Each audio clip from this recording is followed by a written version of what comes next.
Hai Tuan Muda Lovers.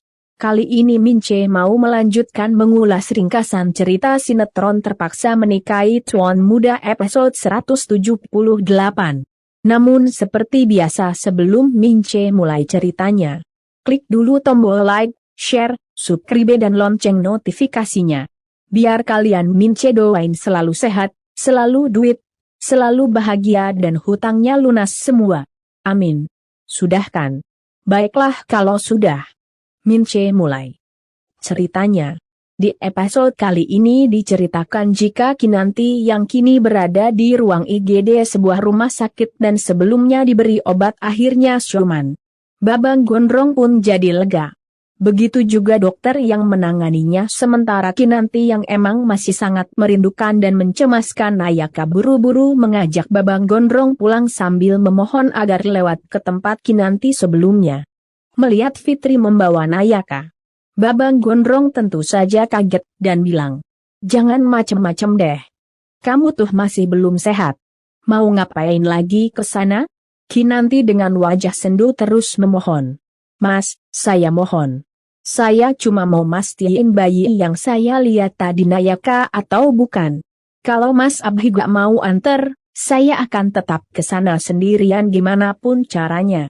Namun Babang Gondrong malah jadi kesal. "Astagfirullahalazim. Babang Gondrong. Kabulin permohonan Kinanti. Kalau enggak, bener-bener Mince gundulin lu." Karena asal Babang Gondrong tahu yang dibilang Kinanti itu bener banget. Nayaka dibawa sama Fitri dan kini lagi diajak mengemis. Tega emang lu darah dagingnya dijadiin pengemis. Di tempat lainnya, Dinda obatin luka di wajah si kumis leler Radit sambil tanya kenapa Radit bisa terluka. Seperti itu. Si kumis leler Radit yang tidak mau Dinda sampai mengetahui niat busuknya lalu ngibulin Dinda. "Tadi aku ketemu sama orang yang dulu pernah join bisnis sama aku. Terus usahaku bangkrut dan dia minta ganti rugi. Dasar apes." Dinda yang emang gampang banget dikibulin percaya begitu aja dan malah jadi mencemaskan keselamatan si kumis leler Radit. Dinda pun lalu tanya. Terus, muka babak belur. "Kayak gini mau tetap pergi?" Si kumis leler Radit yang emang belum berhasil mengerjakan rencana busuknya mengangguk dan jawab. "Iya, aku harus urus kerjaan malam ini." Kumis lele. Mau ngapain lagi lu? Daripada lu terus-terusan berbuat jahat, mendingan tobat lu. Terus kasih tahu sama Kinanti dan Babang Gondrong kalau pas kebakaran di hotel itu, lu ngeliat si keong racun itu membawa pergi Nayaka. Siapa tahu kalau lu kasih tahu Babang Gondrong, lu dikasih duit buat modal lu nikahin si Dinda. Biar lu pensiun jadi bujangan dan pastinya biar lu berhenti ngarepin cintanya Kinanti. Iya kan guys? Di tempat lainnya, Naryo yang lagi kesal karena si kumis leler Radit belum transfer duit membanting HP dan semua barang-barang yang ada di dekatnya. Anak buah Naryo pun jadi ketakutan dan berusaha menenangkannya. Naryo yang emang masih kesal langsung perintahin anak buahnya untuk mencari si kumis leler Radit dan menyeretnya ke hadapannya. "Kit Naryo. Biat lu brengsek, kali ini Mince dukung lu. Seret tuh si kumis leler Radit. Kalau perlu colok hidungnya terus cabutin kumis dan semua bulu yang ada di tubuhnya si kumis leler Radit. Biar dia tahu rasa gimana rasanya disakitin. Iya kan guys?" Sementara itu si keong racun itu yang sebelumnya ngerasain sakit kepala dan badannya menjadi kaku semua hingga jatuh di kamar mandi masih terkapar tak berdaya. Mulutnya tampak menyon dan badannya sama sekali nggak bisa digerakin. Si keong racun Anita pun makin dan terus berusaha menggerakkan tubuhnya. Namun tetap nggak bisa. "Syukurin lu. Makanya jadi orang jangan suka jahat. Sekarang rasain tuh buah dari semua perbuatan busuk lu itu." Sementara itu Babang Gondrong yang ternyata mengabulkan permohonannya Kinanti akhirnya sampai di tempat Kinanti melihat Fitri membawa anaknya. Kinanti langsung meminta Babang Gondrong menghentikan laju mobilnya. Kinanti pun lalu mau turun dari mobil. Namun Babang Gondrong yang emang mencemaskan Kinanti buru-buru mencegahnya. Kamu mau kemana? Maan lompat aja. Kamu pikir ini mobil sirkus apa? Kinanti jawab. Saya mau cari orang yang tadi bawa Nayaka, Mas.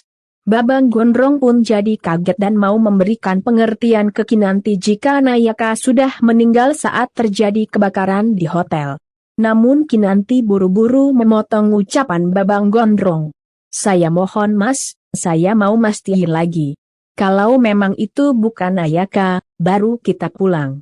Babang Gondrong pun jadi menghela nafas dan akhirnya kembali mengabulkan permohonan istri tercintanya itu. Kinanti dan Babang Gondrong pun lalu turun dari mobil dan langsung mencari Fitri sambil kemudian menghampiri salah satu pengemis yang ada di sana. Doain Kinanti dan Babang Gondrong ya guys. Mudah-mudahan mereka berhasil menemukan Fitri biar Nayaka bisa dibawa pulang dan pastinya tidak dibawa mengemis lagi sama Fitri. Di tempat lainnya, Reno yang kini berada di rumah Natasha lagi mondar-mandir gelisah sambil sesekali melihat HP dan jam tangannya. Tak lama kemudian Natasha yang sudah berdandan cantik muncul sambil bilang sorry ya nunggu lama. Reno pun jadi terkejut campur bingung melihat Natasha. Reno pun lalu tanya, emangnya kita mau pergi kemana sih? Rapi banget. Natasha sambil menggandeng tangan Reno lalu jawab, nanti juga kamu tahu. Yuk. Waduh. Ngebet amat kayaknya lu ngajakin si Reno pergi. Emang mau diajak kemana sih si Reno? Sementara itu Radit yang sudah janjian ketemu sama si Keong racunan itu akhirnya sampai di tempat janjian. Namun hingga sekian lama menunggu, si Keong racunan itu tak kunjung datang. Si kumis lele Radit pun jadi bete dan coba telepon ke HP-nya si Keong racunan itu. Namun gak diangkat. Si kumis lele Radit pun jadi makin bete. Tak jauh dari tempat si kumis lele Radit berada, anak buah si Keong racunan itu mengawasi Radit sambil menunggu komando dari si Keong racunan itu. Namun hingga sekian lama, si Keong racunan itu yang emang masih terkapar tak berdaya di kamar mandi kamarnya tak kunjung memberikan perintah. Anak buah si Keong racunan itu pun lalu coba telepon HP-nya si Keong racunan itu. Namun enggak diangkat. Anak buah si Keong racunan itu jadi kesal dan langsung ngedumel bete. Mana nih bu itu udah hampir 30 menit lebih belum ngasih gue aba-aba. Gue kudu ngapain nih sama targetnya. Anak buah si Keong racunan itu sambil terus mengawasi si kumis lele Radit jadi mikir. Sementara itu Babang Gondrong dan Kinanti yang tidak berhasil menemukan Fitri. Akhirnya sampai rumah. Eyang Marta pun lalu menyambut kedatangan mereka sambil tanya. Kalian dari mana aja? Kok jam segini baru pulang? Babang Gondrong lalu jawab. Maaf Eyang, tadi Kinan sempat dirawat di UGD dulu. Eyang Marta tentu saja kaget dan langsung menatap Kinanti sambil tanya. Ya ampun, kok bisa separah itu? Emangnya kata dokter sakit apa? Kinanti sambil meneteskan air mata lalu jawab. Tadi, Kinan kayak lihat Nayaka dibawa sama pengemis di pinggir jalan, Eyang tapi pas mau dikejar, orang itu keburu pergi, dan Kinan hampir pingsan. Eyang Martu yang juga mengira jika Nayaka sudah meninggal dan menganggap Kinanti halu-lalu dengan lembut lalu memeluk Kinanti. Yang sabar ya nak memang sulit rasanya mengikhlaskan kepergian orang yang kita sayang. Apalagi jika itu anak kita sendiri. Kinanti yang emang yakin jika anaknya masih hidup lalu menatap Eyang Martu dan bilang. Tapi Kinan yakin, bayi yang dibawa pengemis itu memang Nayaka, Eyang. Eyang marah sambil memegang lembut pipi Kinanti lalu jawab. Iya, Eyang ngerti perasaan kamu. Kinanti pun jadi menggeleng sedih dan bingung gimana caranya ngasih tahu semua orang jika Nayaka masih hidup dan kini ada di tangan seorang pengemis. Sementara itu Natasha dan si buaya buntung Reno akhirnya sampai di sebuah kafe. Natasha pun langsung menatap sekitar. Si buaya buntung Reno pun jadi heran dan tanya, kamu lagi cari siapa? Natasha jawab, papa aku. Si buaya buntung Reno tentu saja kaget dan jadi panik.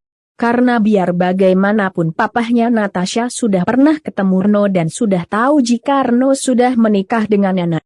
Saat itu juga si buaya buntung Reno memohon agar Natasha tidak mempertemukan dia dengan papahnya.